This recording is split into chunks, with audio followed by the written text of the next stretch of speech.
Hey, what is up? It is your man's Mr. Wilson, and I am back with a discussion on creating significant learning environments. Now, here's the kicker. If you think that creating a significant learning environment goes straight to the students, you're wrong. You, as the teacher, set up the significant learning environment. So, without further ado, let me defend myself. Let me explain where I'm coming from. All right, so here is idea number one. As a teacher, you are in control. There's not going to be a significant learning environment if you don't allow it. So you're the one that is in control of whether or not there will be a significant learning environment, a boring learning environment, no learning environment, whatever the case may be. The onus falls on you.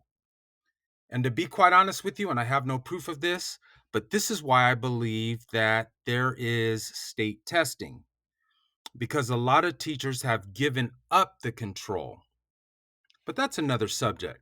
So if you want to create a significant learning environment, student-centered learning environment, you're the one that is in control. Okay, so let's make it happen. Now let's move on to number two. Number two, in your classroom, you need to have passion.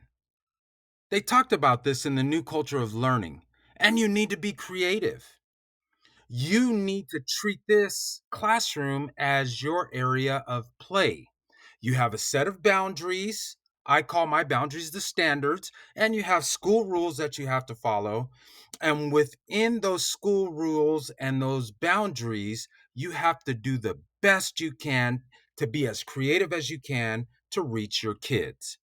You need to be passionate about your job. If you're not passionate about your job, get out of the profession. I love the weekends just like everybody else, but thank God it's Friday. Well, you know what? Thank God it's Monday. I have a job. I have an opportunity to infect people's lives. I have an opportunity to make kids great. Thank God it's Monday. Thank God it's Tuesday. You need to be passionate. You need to be creative. I know I've said it twice. It's extremely important. And here is the thing with creativity. When you're truly creative, sometimes people do not understand where you're going. So here's the thing. If you want to create a significant learning environment by doing what everybody else has done, well, you can do that. Don't get me wrong, you can do that, but you will be limited by what they've done.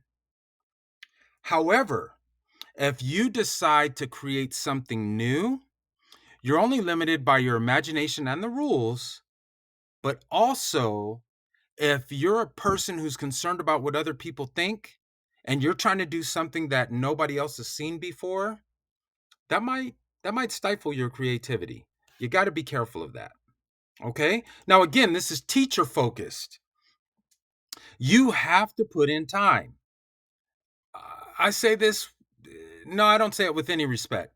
If you are a first or second year teacher and you're trying to become an administrator, how can I respect that? You haven't put in the work. You absolutely have to put in the work. And I'm not talking about 8 to 2:30 or 8 to 4. You're going to have to put in work on weekends and vacations and things like that. And people do not want to do that. What people want to do is they want to go online and they want to find a PowerPoint, which, by the way, is not creating a significant learning environment. And then they want to throw the PowerPoint on. They don't want to modify it for the needs of their clientele. They don't want to add video. They don't want to do any of that kind of stuff, discussion points, all that kind of stuff. They just want to get something, throw it on, and 59 minutes from now will be the next period. That should not be you if you're trying to create a significant learning environment. You're better than that.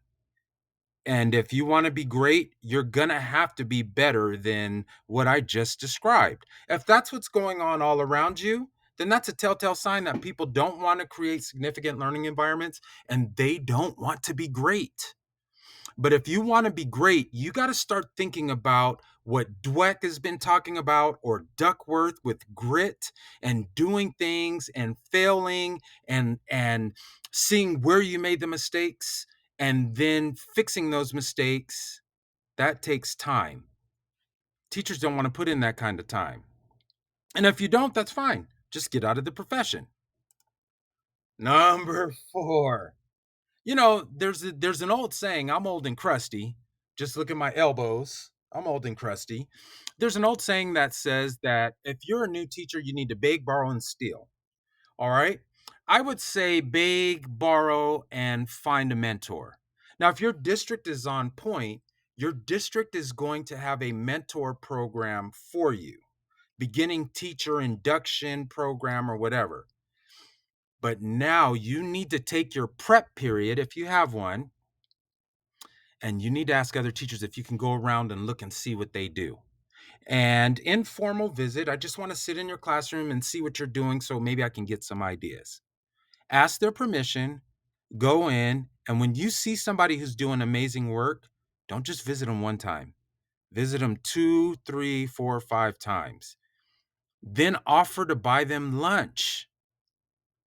Now, what if they're in a different subject than me? Take what they're doing and modify it for your subject. But if they're in the same subject that you're in, ask them if you can follow along with them, if you can parrot them, if you can meet weekly. It doesn't mean I'm going to give you all of my stuff, but it does mean I will give you ideas. And I might give you some skeletons or some older stuff that I started building with and let you build on it. And then you can expect them to ask you, hey, I'm thinking about this project. How would I modify that for younger people from your perspective? Jump on it. Get a mentor, a formal mentor or an informal mentor. These people will help you create a significant learning environment in your classroom. Ooh, this is a pet peeve of mine. You can check my blog posts. You need to do what is good for your clients. There are places where you might be able to lecture 30 minutes a day in a period. You might be able to lecture, it's an hour period. You might be able to lecture 30 minutes. There are other places where you might only be able to lecture for 15 minutes. Whatever the case is, there's no judgment as long as you're doing what is best for your clients. No, I didn't freeze. I paused on purpose. You need to have that understanding. Do what is best for your clients. Give your clients 5-star service. Okay. And these steps as teachers we can do to create significant learning environments. And then we'll add on the behaviorism, the constructivism, or the cognitivism. Cognitivism? Which takes us to the last thing that I'm going to talk about today. And this was a brief video. You need to make sure you keep records. And I'm not talking about those records. Hey, I'm a dad. I couldn't resist. Dad joke. After your day, at the end of your duty day, after your lesson, you need to sit down and you need to write what worked and or what didn't work. I like the manila folder. You take the manila folder, you write what the lesson was on the front, and then on the inside, you write down what you thought worked or what didn't work, what you can improve on, and or ideas that would be better for this particular lesson. And then file it away. And then next year, you will at least have a foundation and ideas to help you keep improving. These are the first steps to creating a significant learning environment in your classroom. Now, as you go through the web page, you can continue to read and see some more significant learning environment steps that will make you a better teacher. If you have any questions, you know where to find me. It's your man's Mr. Wilson signing out.